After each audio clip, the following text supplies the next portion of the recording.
where multi-grade levels are taught in the same class, present unique challenges for teachers and students.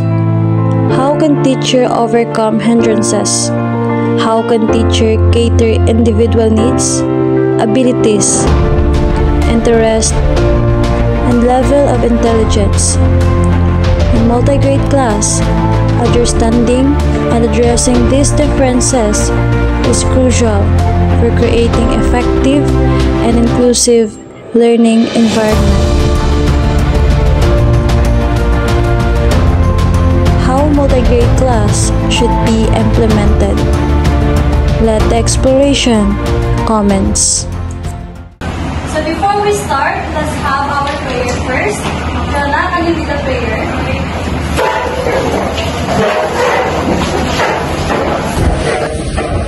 Classmates, are you ready to pray? Yes, we are. Let us bow down our heads, close our eyes as we pray. Angel of God, my guardian angel, who always love brings me. Ever this day be at my side, who light and love, to rule and guard. Amen.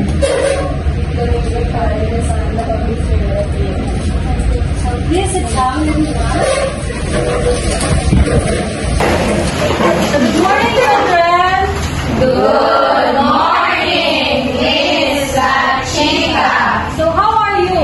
Are you feeling happy, excited, or motivated? Happy. Excited. How about you? Alright, so all of you are feeling alright. So before we start our class, we will have first our warm-up exercises. So are you ready? Yes. Okay, stand up.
So we will have our first activities.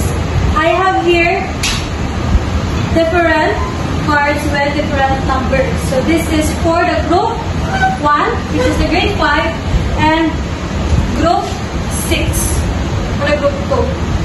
So all you need to do is choose your leader. So leader, please come. Sulan and Jonah.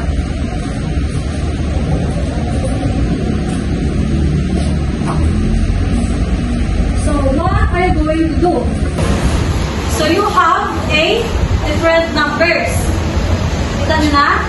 Yeah. Alright, so you are going to determine if that numbers is divisible by 3.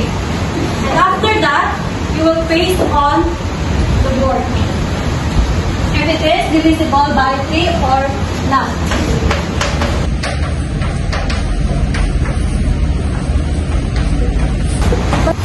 But the condition is you are not allowed to divide it. All you need to do is to determine or guess.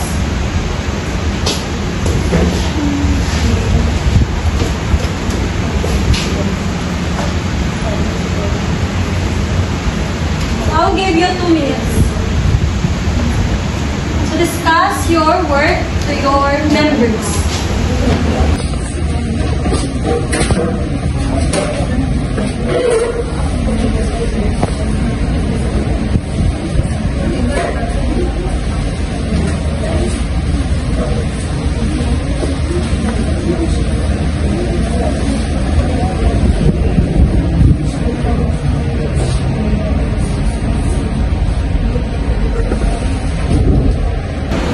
Alright, so are you ready?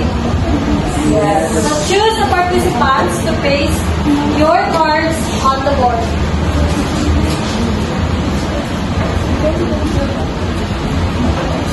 Group 1, grade 5.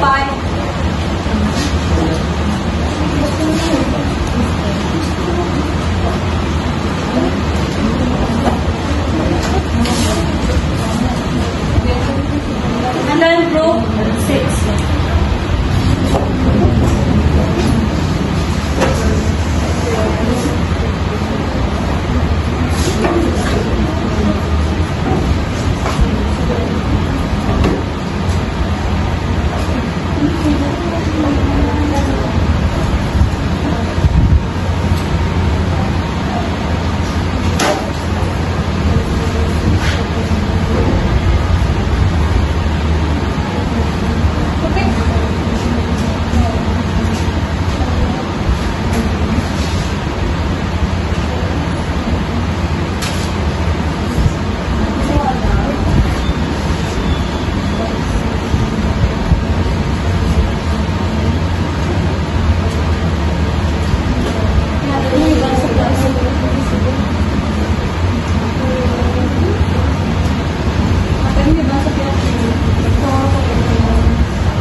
So grade 6.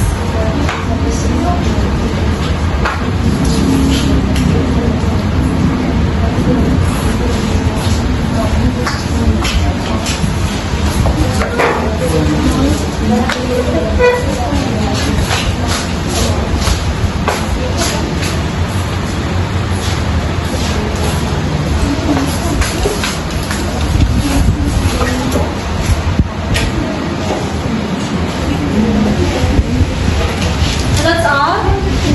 Yes. Alright, so later we will going to determine if your answer is correct. Let us have a review of what is division. So when we say division, it is a fundamental operation that involves splitting the quantity into equal parts. So when we say equal parts, so the same ang quantity with the others. So when it comes to magsubra, so anong tawag na? Remainder. So if there is remainder, it means hindi siya divisible. So do you understand? Yes. So example, 6 divided by 3 is equal to? Okay, 2. So there is remainder? No. Alright, so it means it is divisible by, the 6 is divisible by 3. So now, I have here a table.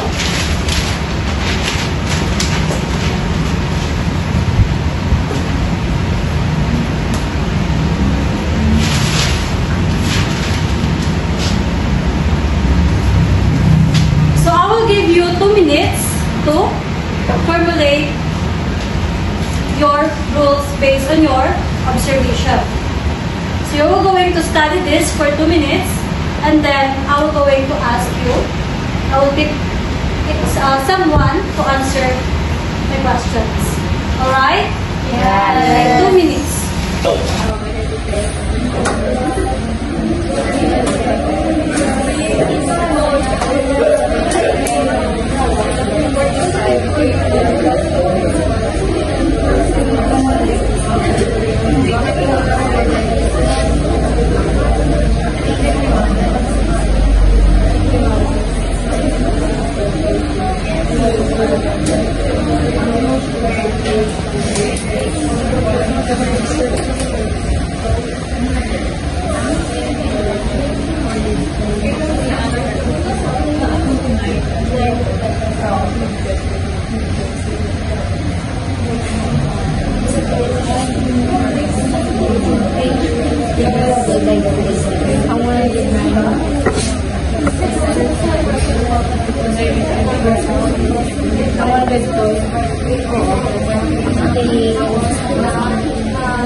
Okay, time's up.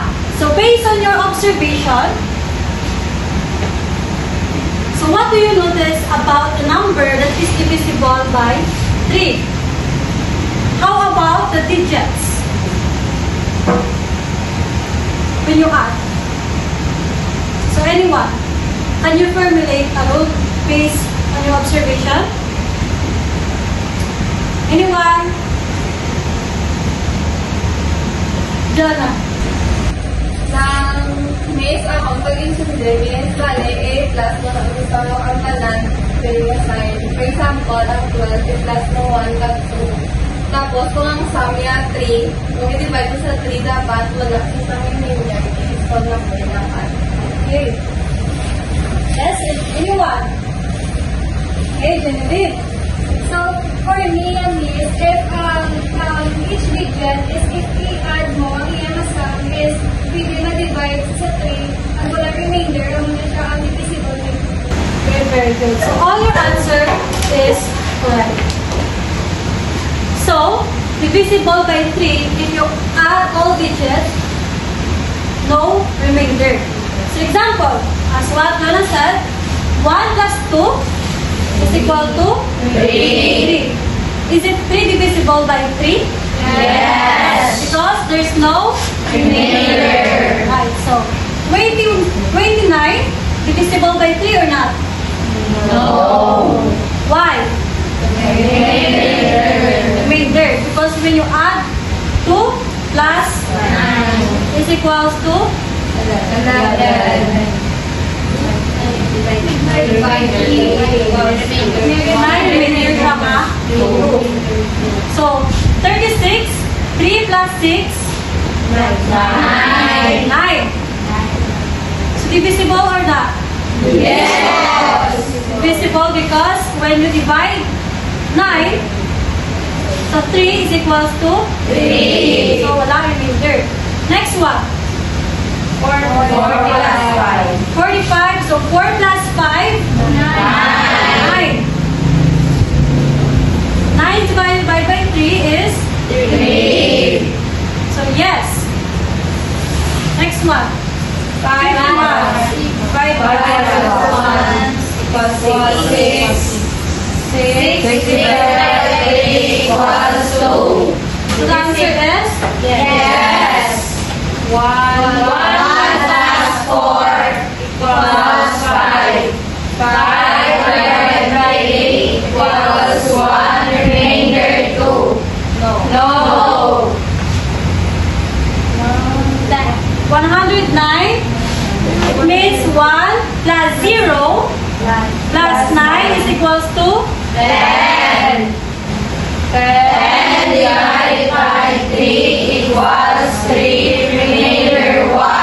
So the answer is No. because there is a remainder 1. 32 3 plus 2 equals 5. 5 divided by 3 equals 1. Remainder 2.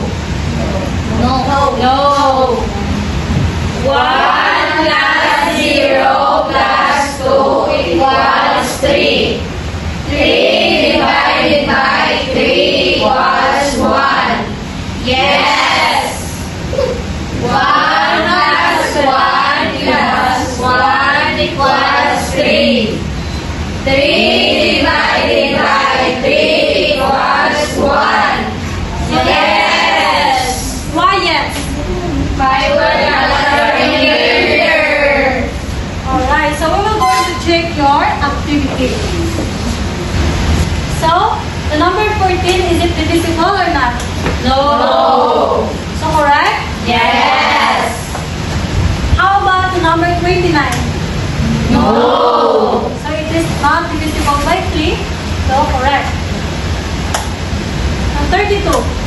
No. Yes. No.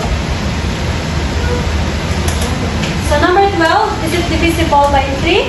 Yes. Yes. How about the number 36? Yes. Yes.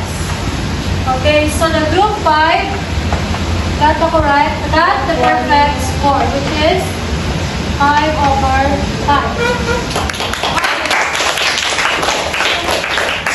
Okay, next, the grade 6. So let us check your answer. So 102, is it divisible by 3 or not? Yes. So divisible by 3. So correct or not? No. No, because it is divisible by 3. So the answer must yes. So 111. Yes. So it must be yes. How about the number 51? Yes. So 5 plus 1 is equal to 6. So it is divisible. So the answer must yes. So 45. Yes or no? Yes. Yes. So correct. How about the 109? No. So no. Is it not divisible by 3. So the grade 6 got 1.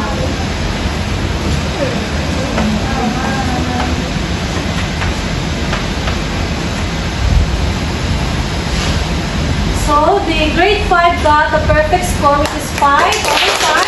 The grade 6 got 1/5.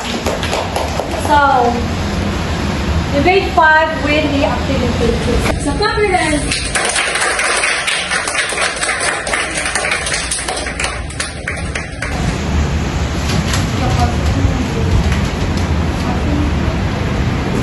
Does anyone help to remove the scale?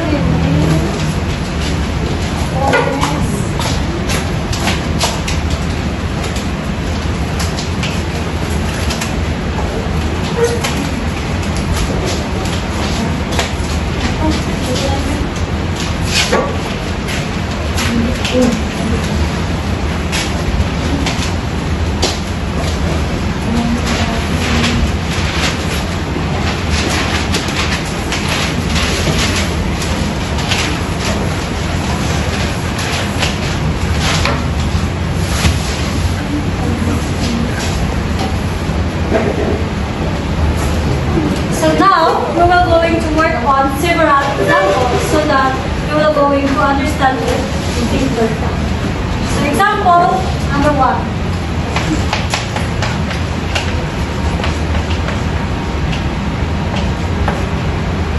So I have here number 124.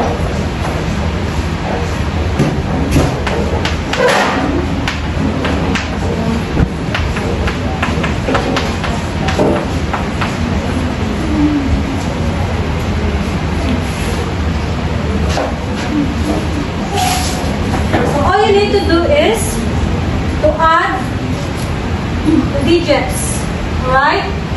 So this is the number 124. So each digit will be add. So 1 plus 2 plus 4.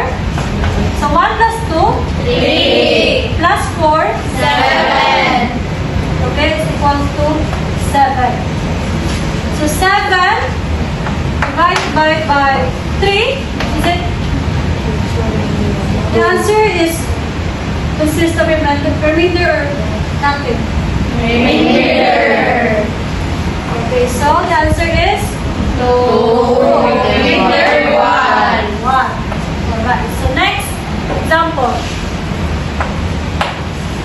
So the number 153.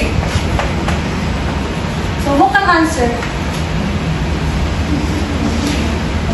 Shana.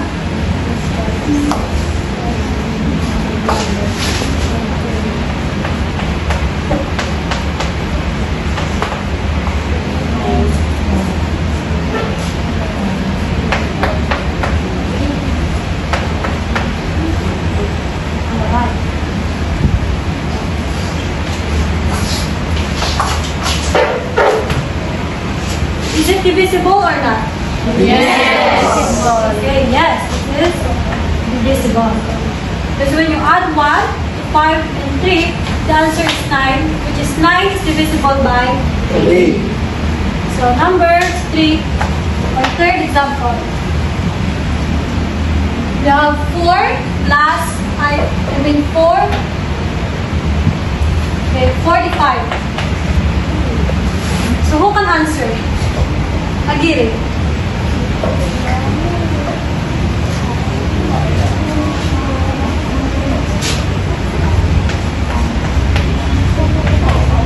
Then determine if that is divisible or not.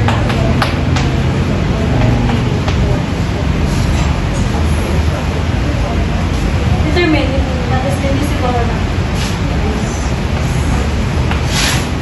So is it correct? Yes. Because Remainder. so next example. So fourth example, we have 513. So who can answer? Here.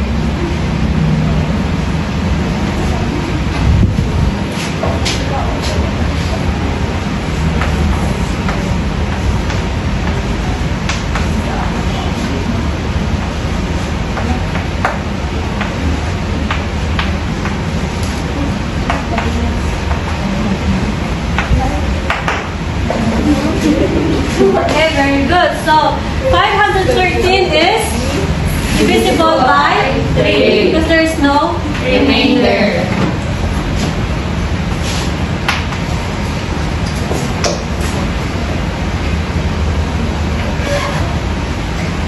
So numbers 71. Is it divisible by 3 or not? So anyone? Ayla.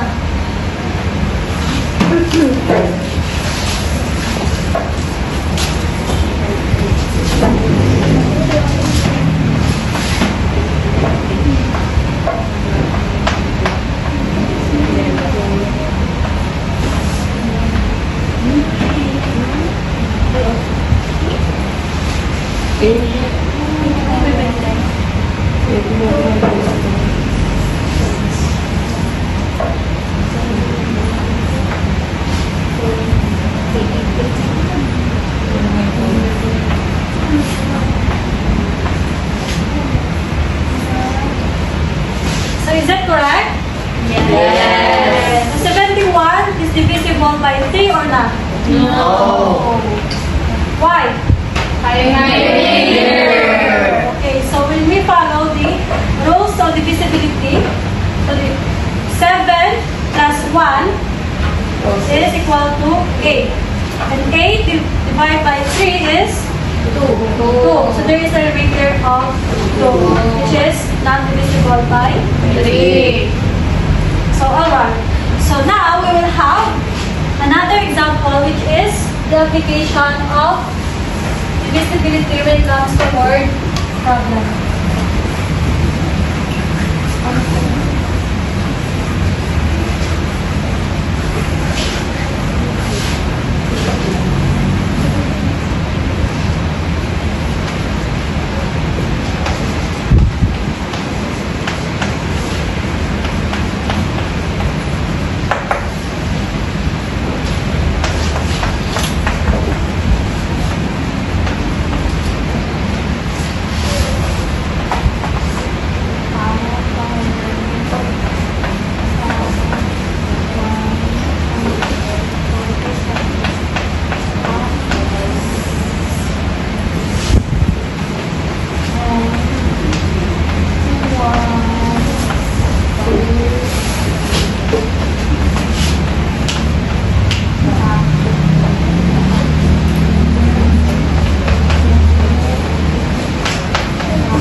please read all together. A farmer has 147 apples and wants to pack them into bags. With 3 apples in each bag, without performing the division, determine if he will have any apples left over. So let us first understand the sentence. So what is given? 147 apples. So 147 Apples. and 3 apples. okay, 3 apples. That's it? Alright, so a farmer has 147 apples. So pila ka bilog ng iyang apples?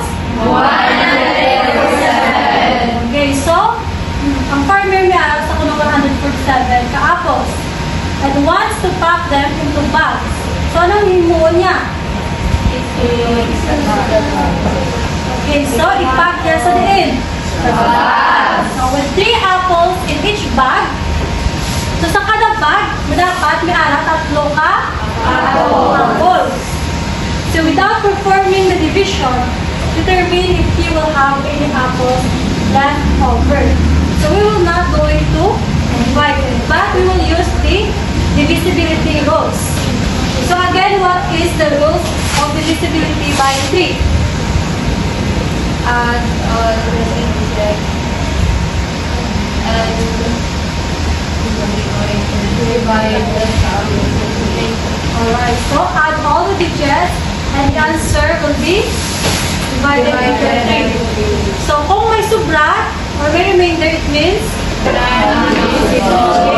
divisible by 3. So we have 147 apples.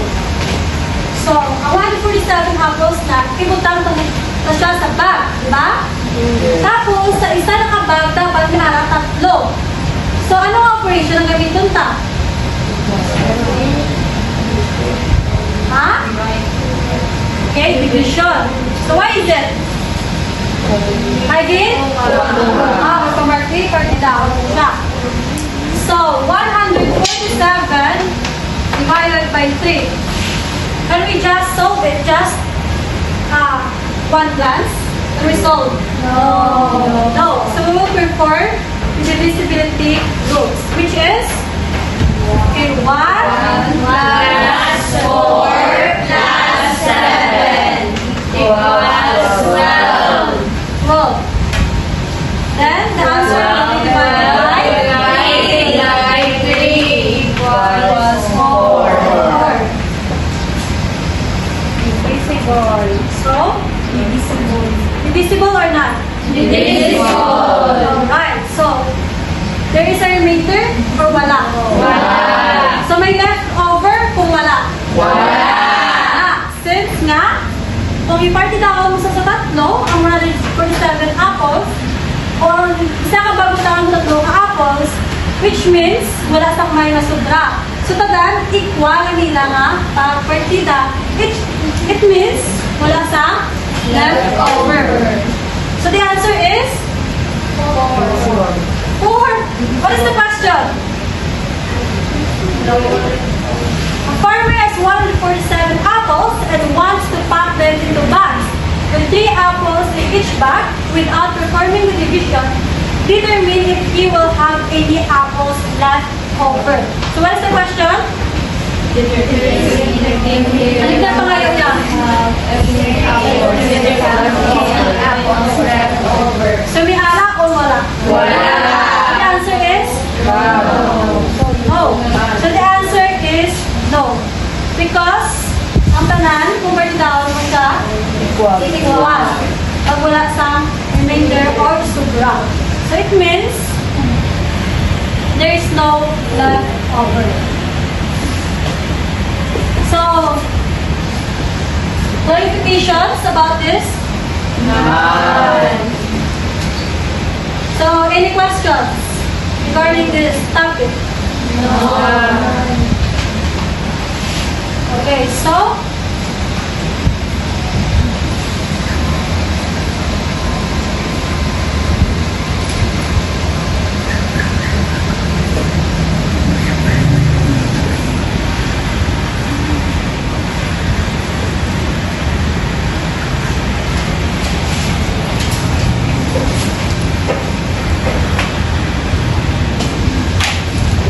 alright, so example kanina is 147. So 1 plus 4 plus 7 is equal to 12. So since we are doing the addition, it means kung mag-add ka na rin, 1 plus 4, so hindi pwede nga mag-stop ka na yun. Ano yung goal mo? Siyempre, kung gusto mo ang kanan.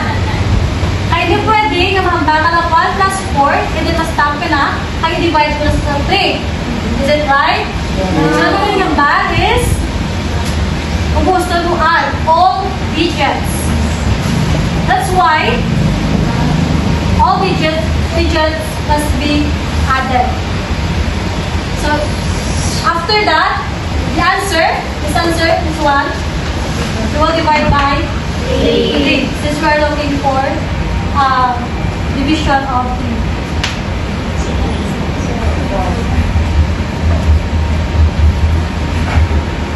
So, do you understand? Yes. Alright.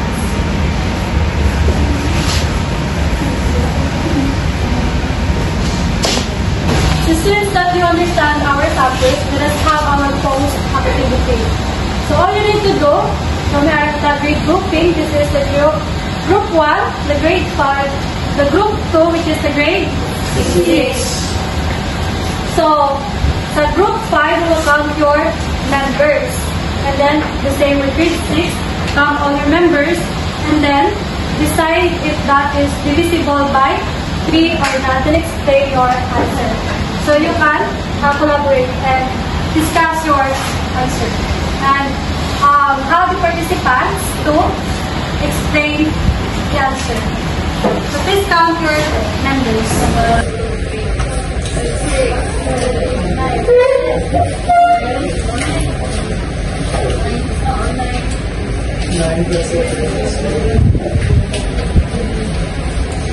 So discuss your answer. So grade 5, yes? So for grade 5 is PR7 and it's not divisible because 7 divided by 3 is equals to remainder 1. Equals to? 7 divided by 3 is equals to and it is remainder 1. Okay, so there is a remainder. Yeah. This one is not divisible by 3. Right. So next, grade 6. So our number C is 9 and 9 is divided by 3 is 3. So it is divisible by 3. So very good. So, let's understand our activity. So let's proceed to our individual task. So now get 1/4 sheet of paper. 1/4. Yes, 1/4. 1/4 na.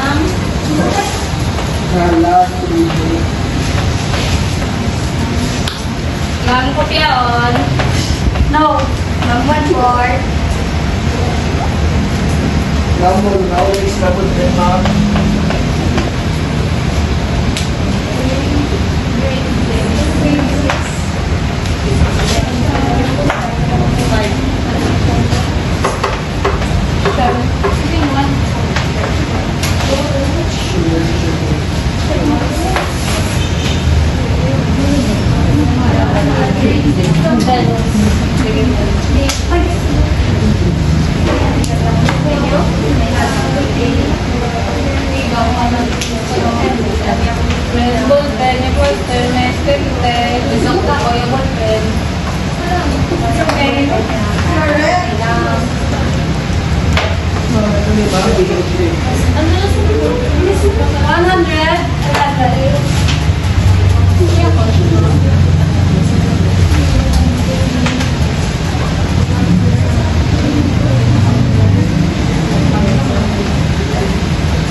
So please read all together. The sum of three numbers is 396. One number is 132 and another is 111. Is the third number divisible by 3? Explain your reasoning, showing all steps.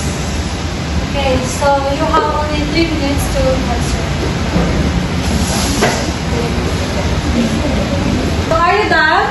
Yes. Okay, pass your paper.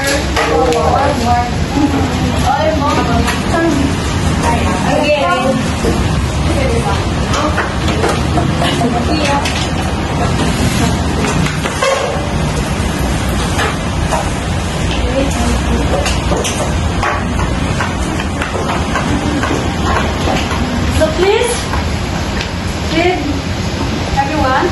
The sum of three numbers is 396.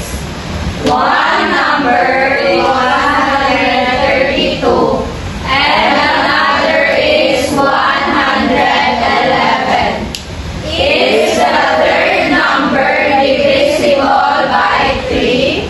Explain your reasoning, showing all steps. Alright, so we will going to know if your answer is correct or not. So, the first number, so tatlo ko mga numbers, kung i-add mo, ang iyang sum is 396. and we have already given the two numbers, which is the 132 and 111. Okay, so the first number is 132. And the second one is 111. And we're looking for the third number. So, when you add the 3, the answer is 396. So, anyone can tell how can we get the third number? Add the other number. And then? Alright, so add the two number first, which is 132 plus 111. 3, 4, 2, 243. 396 minus 243. and then 396 Minus 243. 6 3, 5, 1, 153. The missing number is 153. so the last step. So 2 plus 1 3, 3. 6, Okay, so 3 plus 1 4, 5. 9, 1 plus 1 2, plus 1 3. So, correct. So the question is, so is it the third number, this one, that we're looking in divisible by 3 or not? Divisible by 3. Yes or no? Yes. So why? 1 plus 5 plus 3 equals 9. 9 divided by 3 equals 3. Divisible by 3. Alright, so divisible by 3 because when we follow the divisibility rule of 3, so the answer is no remainder. So, correct. So, who got the correct answer? Are you sure? Yes. So now, we will have our evaluation to assess your learning. So I have here the differentiated assessment, which is, this is for the grade 5. This pass. And this is for the grade 6. So I will give you 2 minutes to answer. So it's only a 2 questions.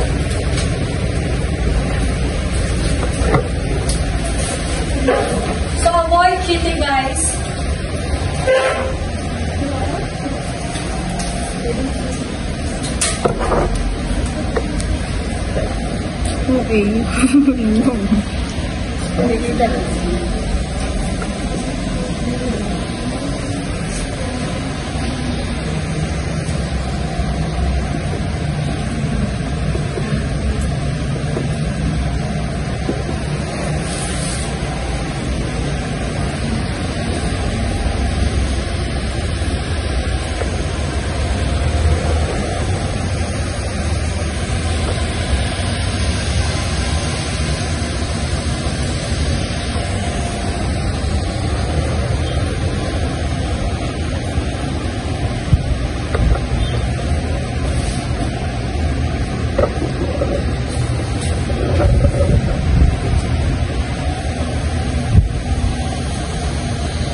Yes. Are you sure? Yes.